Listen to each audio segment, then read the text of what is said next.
is David Faustino. Hello, this is Andrew Chalmers, the writer and doctor in Doctor Who, Doctor.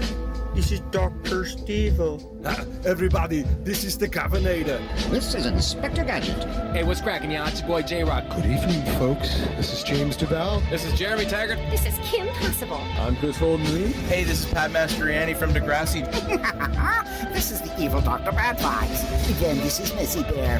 And this is more from X-Men. Hey, this is Andrew Gazette. This is Sean Gunn. Hi, this is Robert Carradine. It's Tammy Stronach from The Neverending Story. Hey, it's Zach Callison. Hey, I'm DJ Jenny Rob. And I'm Neil Young. I'm Commander Shepard. Ralph Garman here. You're listening to Droids Canada. You've made an excellent choice. You have chosen wisely. Warning. Listener discretion is advised. Hello. We are downstairs in the Droids Canada bunker living room. Yeah, I guess so. You can call it Well, we have to be a little bit, some things going on right now, like Amanda's sleeping. that. Yeah, got to be a little more. So we gotta be a little bit quiet, so we're downstairs tonight. A little more quiet. We were going to record a show last night on the way home from the Pearl Jam show. Yeah, but we forgot. Well, I don't think we forgot. I think we were just so wiped Yeah. that, yeah. When you get to this age, concerts sometimes take quite a bit out of you. A little bit. So, Or it could have been the beers. we were talking about yesterday that I couldn't remember if we booked the Pearl Jam show on the air. I couldn't honestly remember, to be honest with you. Was it the Pearl Jam or the Rage? Maybe it was the Rage. Maybe it was the Rage Against the Rage Against the Machine concert that was ridiculously overpriced. It was Pearl Jam. It was Pearl Jam. Well, Because you paid for the Pearl Jam. I paid for the Rage. it must have been Pearl Jam. Or was there another concert? Is there any other concerts we were supposed to go to that we had to cancel? Because Foo Fighters canceled on me twice. Yeah, but I didn't go to that one. I didn't have tickets for Maybe that it was one. Pearl Jam then. It had to have been Pearl Jam then, I guess. Yeah. So, I think we had good seats in the house, to be perfectly honest with you. Top row, Cops Coliseum. I'm wondering if lower bowl. Lower bowl. So Lower we had a great view of the stage. We did. But I'm wondering how good that place is acoustically wise. That's my third concert there. I saw Metallica and Godsmack. That would have been 02, 03, maybe 04. But were you ever underneath Yes. the overhang? Yes. That would have been Metallica, Godsmack. I would say I was about middle bowl, first bowl. It was okay, but I mean... Because does the acoustics in the place create off-timing for a Metallica drummer? Well, I'm just saying angry. You're saying it. It was this Madly in Anger tour, if you must know. That's the one they apologized for. It's a not bad album. All right. I mean, there's worse albums than that. All right. I mean, we can talk about Load and Reload. So I was talking today because we discuss everything. We were discussing the concert on the drive home. Okay? Yes. And you gave it a, what out of 10? 3. You gave it a 3. I was very upset. See, I gave it a 5. Now I'm going to give it a 6.5. Because you're being a dick. No, not being a dick. Okay. Not being a dick. So I spoke to a buddy of mine who is a diehard Pearl Jam guy. Okay. And he says it was absolutely amazing. Okay. Because they played a mix of deep cuts with known songs. I'll use the phrase known songs very loosely. I knew half. Maybe 4. I knew half. And I thought I was a Pearl Jam fan. I came to realize watching that show that I was not a Pearl Jam fan. Well, you have the diehards who, because I was comparing it to Dave Matthews Band. Right. Whom I've seen more than anyone in the past number of years. Right. Where there's a lot of the songs that are played where people who just know the band will have no idea what song it is. Right. And I absolutely loved it because, oh my God, they're playing this. And I think that's what happened with the diehard Pearl Jam guys, where it was like, oh my God, they're playing this. Yeah. Like, they played State of Love and Trust, third to last song. Like when they came to their encore, which is my favorite song because I was in a band that played that song. That song was never released on an album. Okay. And I was like, holy shit. Like, I guess that could be mind-blowing if, that's your thing. That was my thing. What did we hear? We heard Black. Yeah. Alive. Mm-hmm. I'm missing one other mainstream one. What was the other mainstream one? Oh my God. There was 3 mainstream songs they played. Daughter. Daughter. Yeah. That's it. I'm sitting there going, that's 3 songs I know. Okay. I was like, I'm standing there looking at you going, maybe it's this song that's going to be the song They I also know. played Oceans from 10. Yeah. But I was a Pearl Jam, I was a kid of the 90s, let's just say that. I'm a kid of the 90s, right?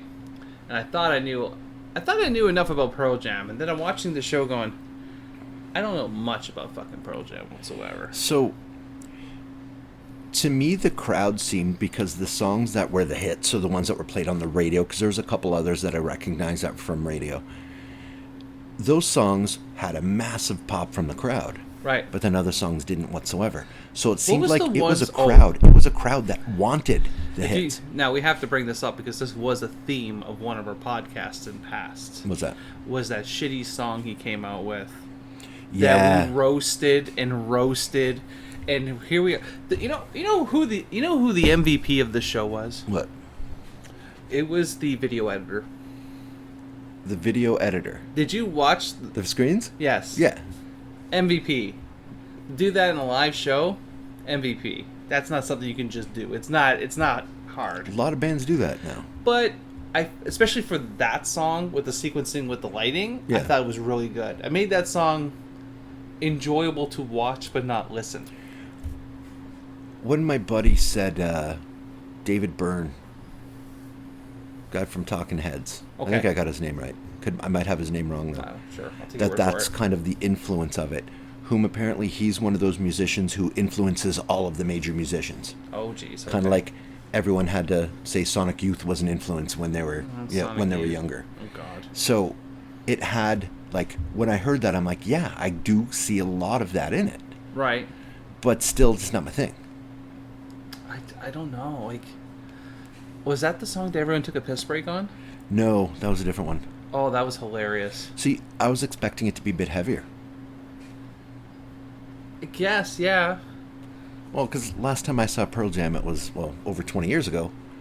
And it was, crowd surfing mosh pit kind of days. Wow. Now it's like when we They're went, older now too, though. Oh yeah, but it's like when we went and saw Dropkick. It was, a lot of guys wearing the same hat I'm wearing right now, looking like they want to cause some shit, but they got to go to work tomorrow, so they're not gonna. They gotta go to work tomorrow. Exactly. They got the batter back. No, but I was just watching this show, and there's like so. Okay, first off, this is my pet peeve, and I don't know if you know this during the show. One, when you go to a top tier, like a Murphy's, Metallica, Pearl Jam, Foo Fighters, do you sit? No. Did you notice people in front of us?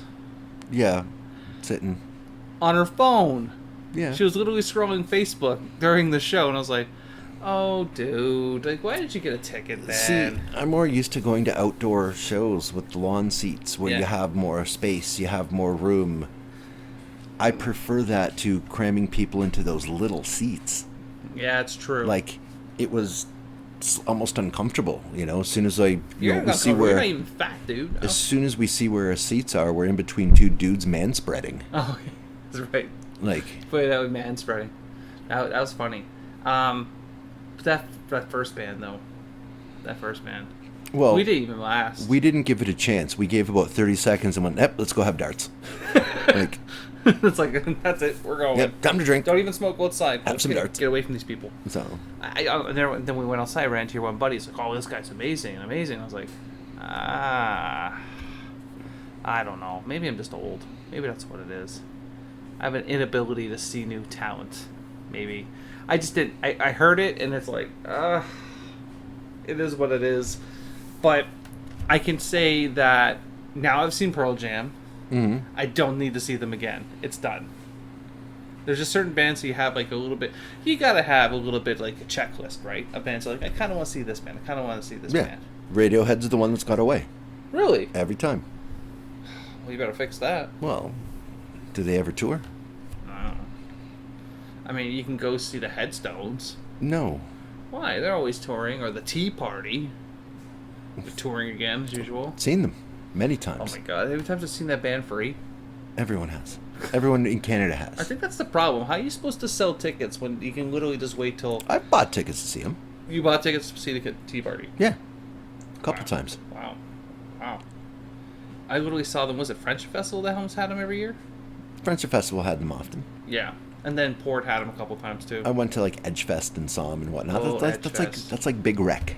You know, the band that got away from me was Tool. Tool? Tool's the band that got away. Yeah. Well, he keeps going reclusive all the time, right? Yeah, he starts making wine and... Starts making wine and just disappears, and... I don't know. And also I was just watching that crowd. The crowd was very peaked in valleys in terms of their... All based on the songs that came on. Yeah.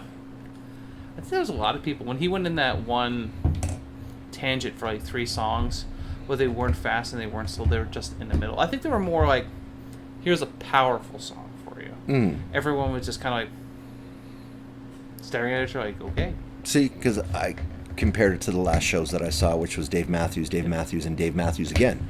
Wow. I think you've seen Dave Matthews a few times. Oh, quite a few. I'm planning my Dave shows next year, too. So... Hopefully they don't conflict with your Disney days. What's that? It doesn't conflict with Disney. No. I'm just saying. Can't. How can it? Because I will say no, I'm not going to Disney during this time. You actually say no? Yeah. Wow. 100%. Good for you. That's right. Good for you. Well, usually I'm like, yeah, fuck, let's go. Yeah, it's true. It's true. You really like your Disney. Well, yeah, that turned into the 2-day Dave Matthews show. Yeah. In Florida, which was, like, ridiculously awesome. Can you tell some of the stories? Well... Is it incriminating? Would you... Because they were funny to me. So... Is it incriminating? No, not whatsoever. Especially Chris? So, Dan got hammered 2 nights in a row. Here's the best part. Dan, I've known Dan a decade. I can say confidently a decade?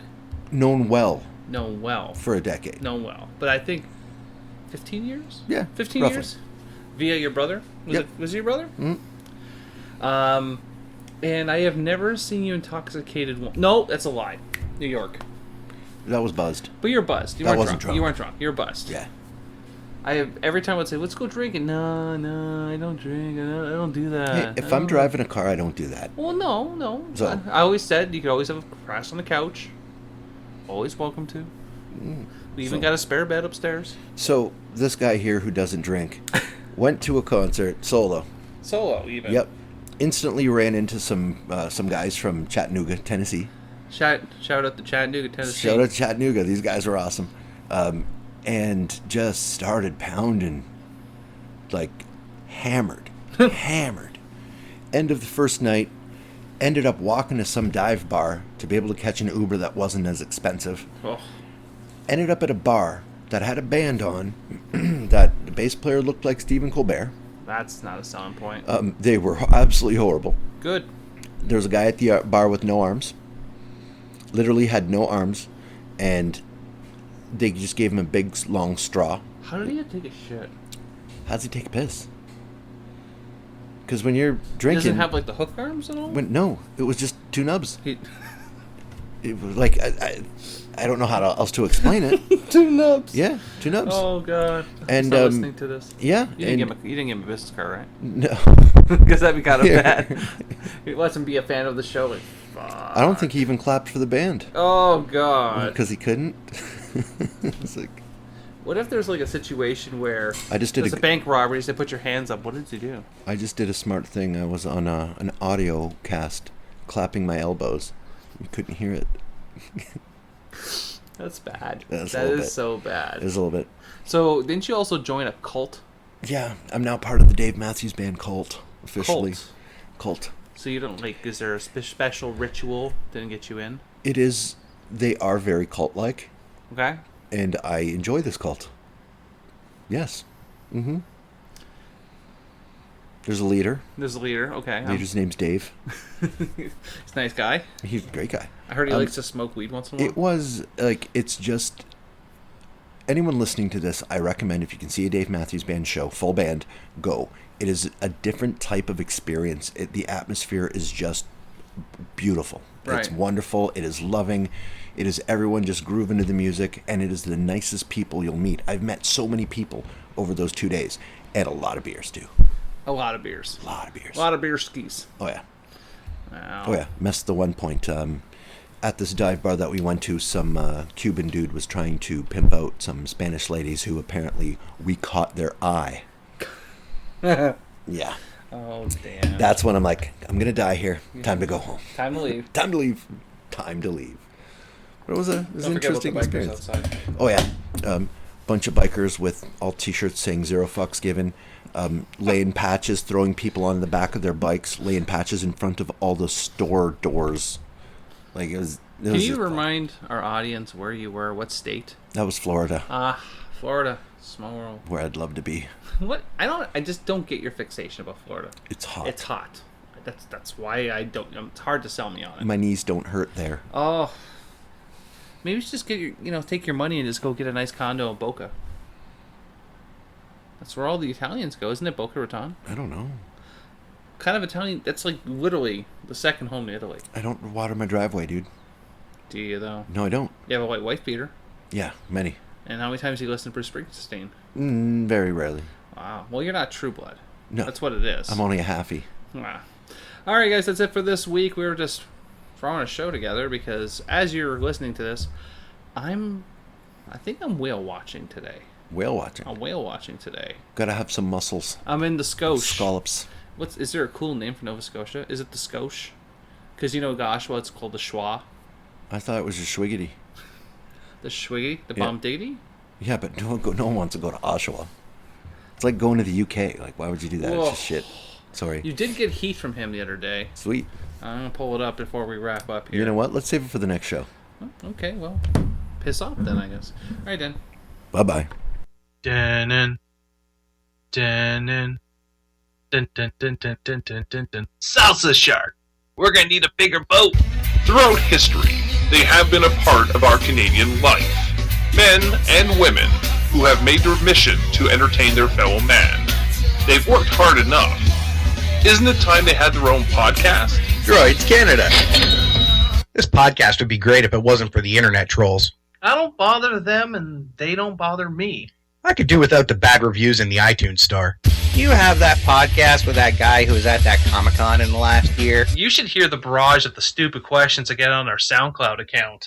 What do you mean there was coughing? How am I going to hear a podcast with coughing? You feel a lot better if you just rip into the occasional guest. You're a host who doesn't get paid. You can't just do anything you want while you're recording. What kind of podcast are you running here anyways? Droids Canada Podcast present. You think anyone can see us down here? Why, you think you want to have sex or something? Can we? Droids Canada Podcast. The only show to rip off a Clerks trailer. You hate people! But I love Comic-Cons. Isn't it ironic?